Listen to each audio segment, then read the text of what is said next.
a black woman paid for a veteran's medication. Every month, the day she lost her job, the US Army came to her door.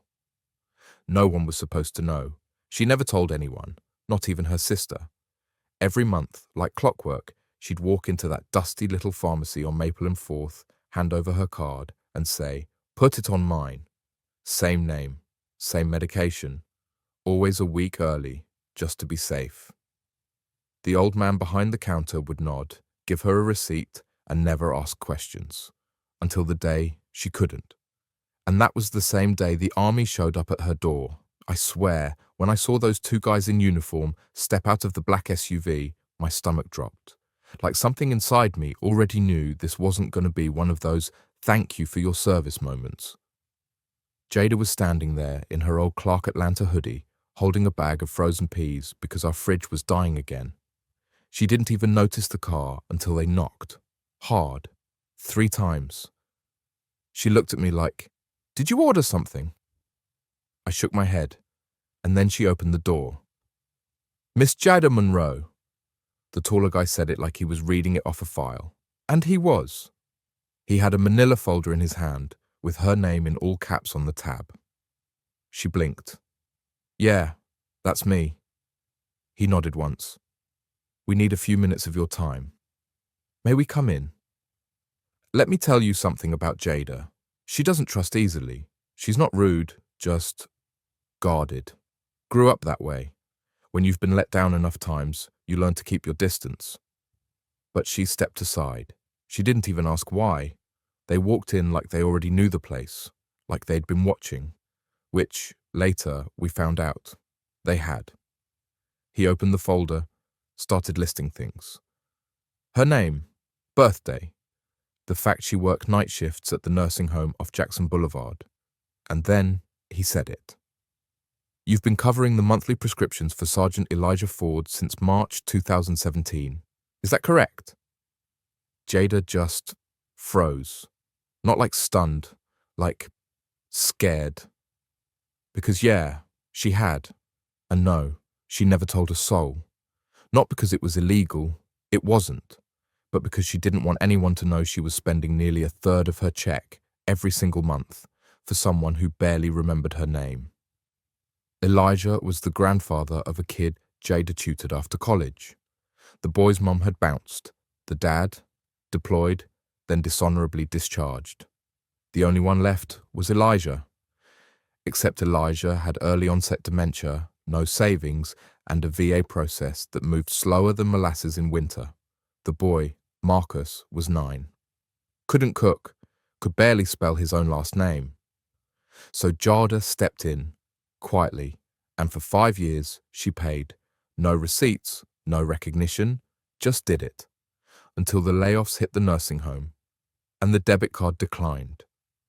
That's what she thought this was about.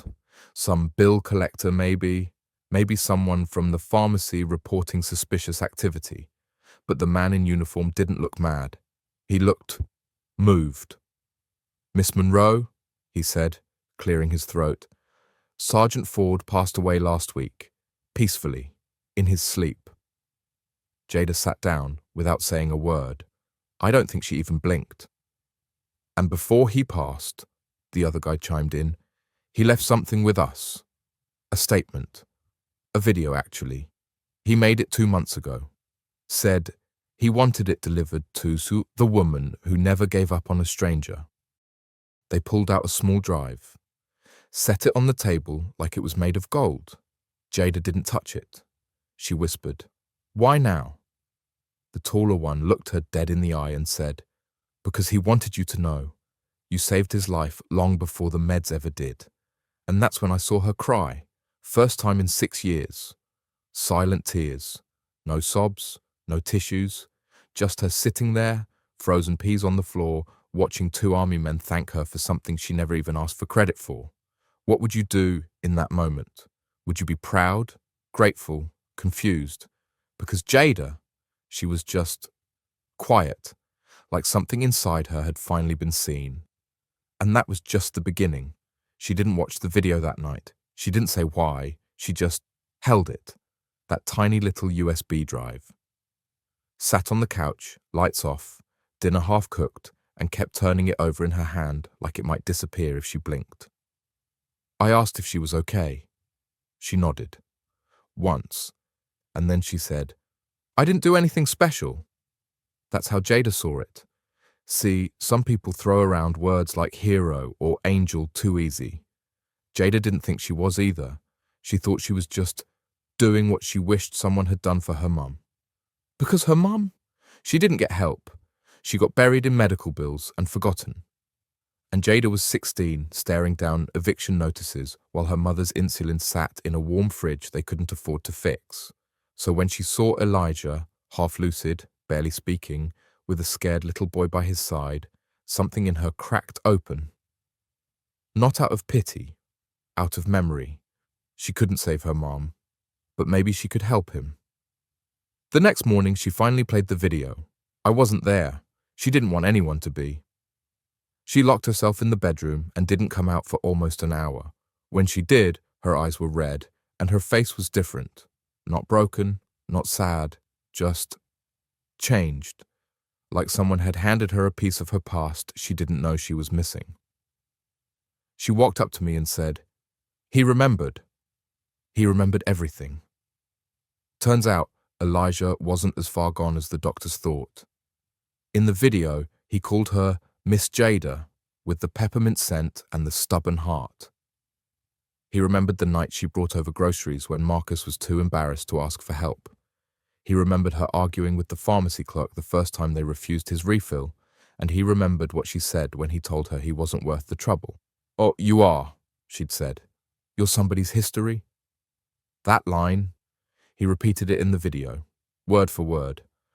"I am somebody's history, and you treated me like I mattered, like I wasn't disposable." She sat there on the edge of the couch, holding that drive in one hand and a wrinkled napkin in the other, and whispered, "I thought he didn't even know who I was." But he did.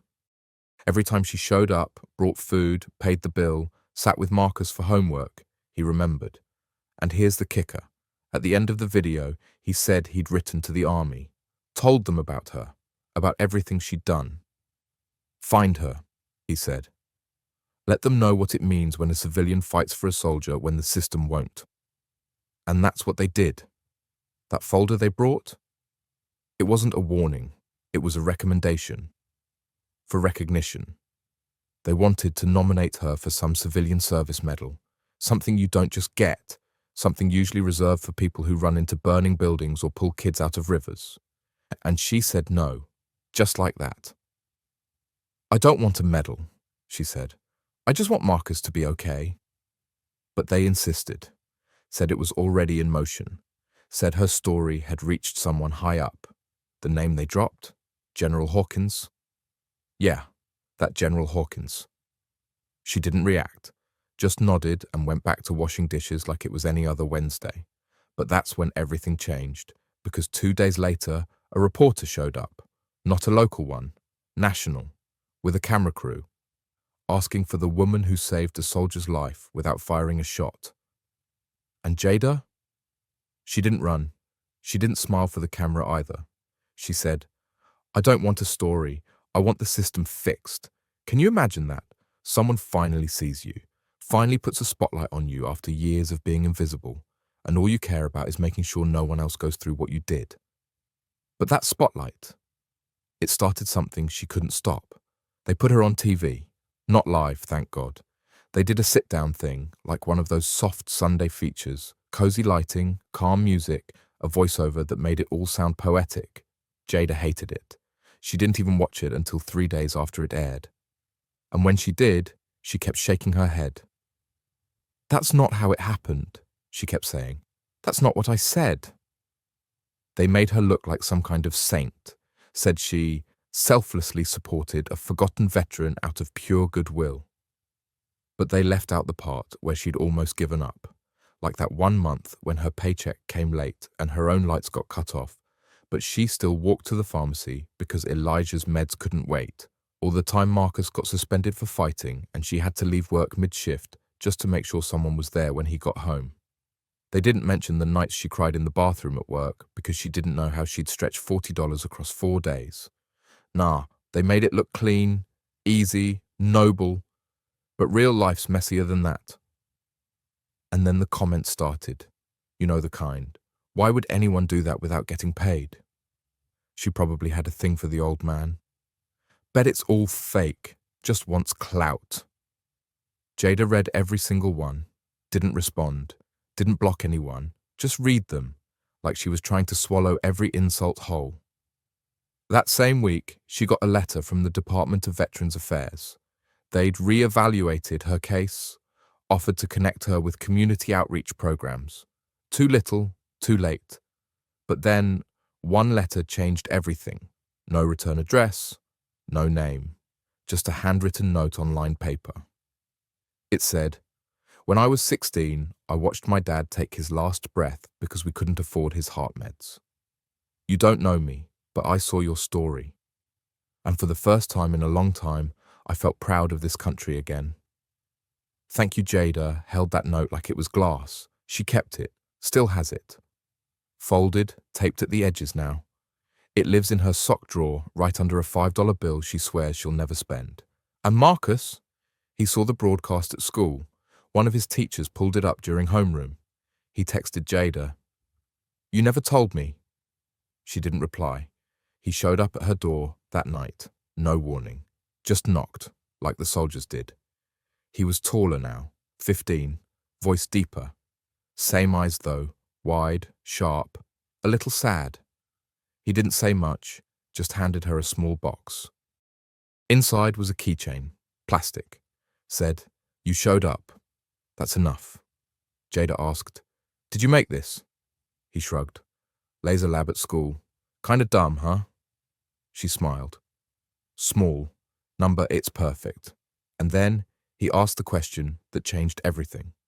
"So what now?" At first she didn't know what he meant, but then it clicked.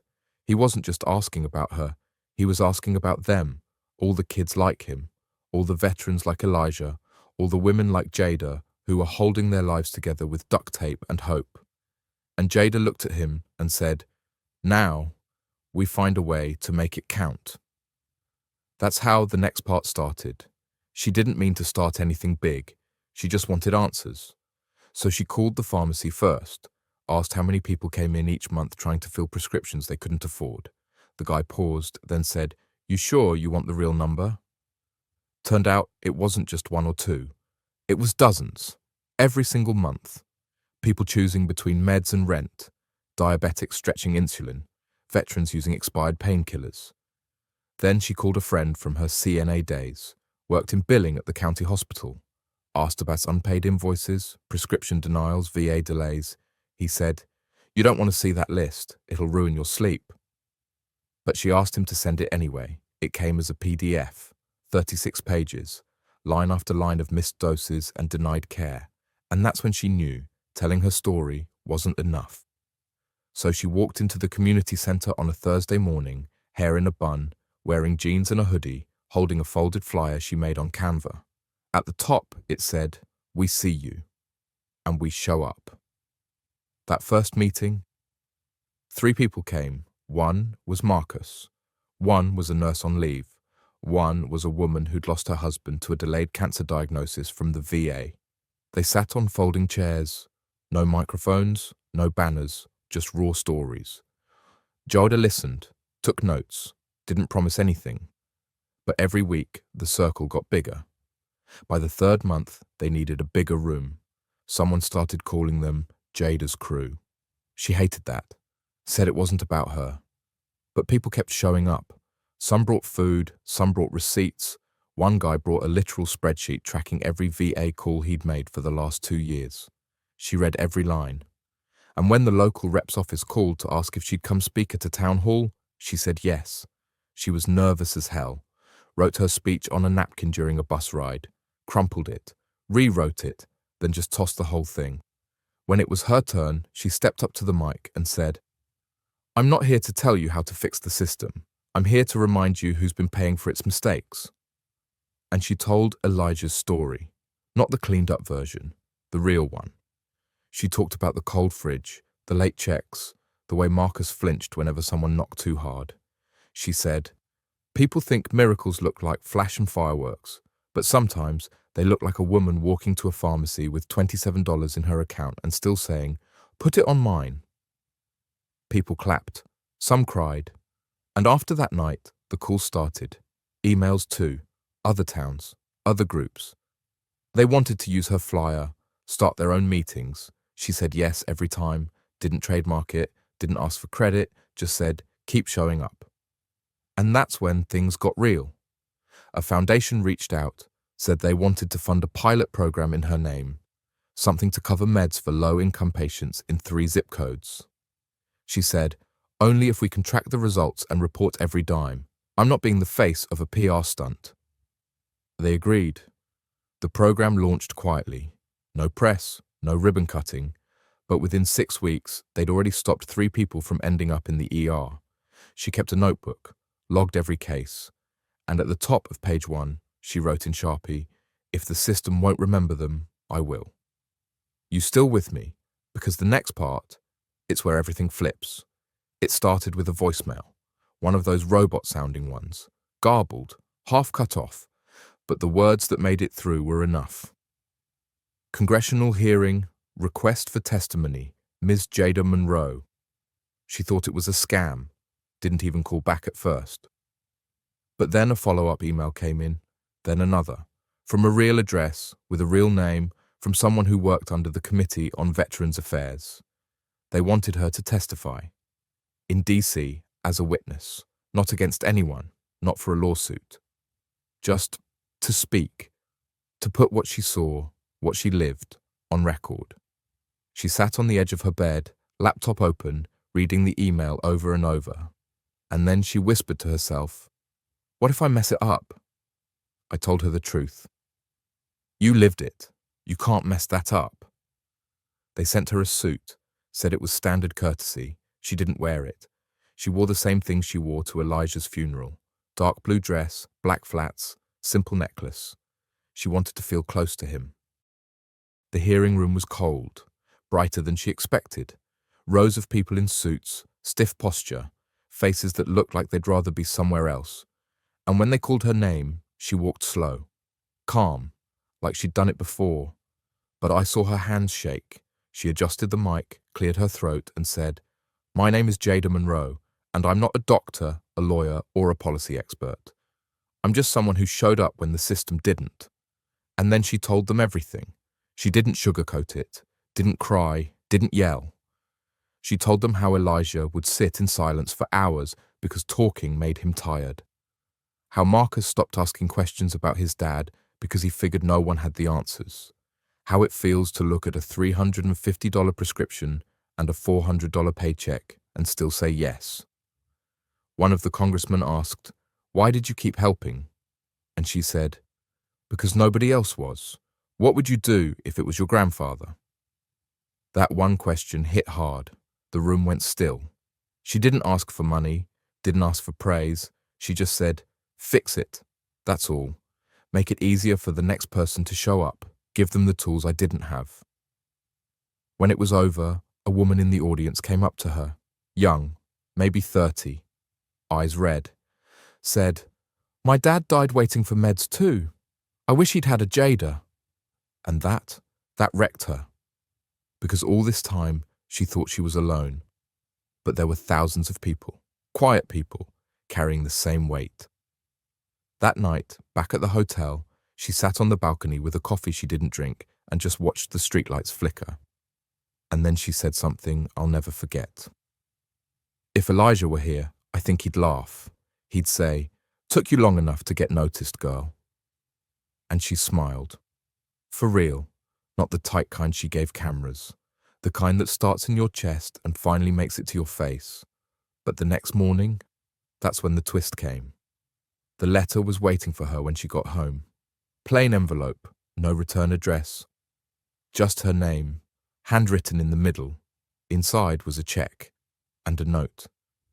For every month you said yes when no one else did. EF. The check, $58,000. She stared at it like it was a bomb, folded it, unfolded it. EF, Elijah Ford. He'd set it up before he died. Somehow, some way, he'd made arrangements, probably cashed out something or had a pension account no one knew about. He left it to her, every cent, and not a word to anyone. Jada didn't cry. She just stood there in the kitchen, holding that check, and whispered, "He really remembered." She deposited it, quietly, no announcements, but she didn't keep most of it. She started a fund, not a charity, not a non-profit, just a fund, small, simple, run through her local credit union for emergency prescriptions. No red tape, no paperwork, just a phone number and a promise. "If you're stuck, we'll try to help." And she named it after him, the Ford Fund. Word spread fast. Doctors started referring patients. Social workers handed out cards. One pharmacist called and said, "You saved 3 people this week. Just thought you should know." And Marcus?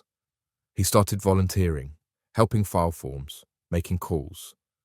One night, he asked if he could put the keychain on her front door key. She handed it to him without saying a word. He clipped it on, held it in his hand a second too long.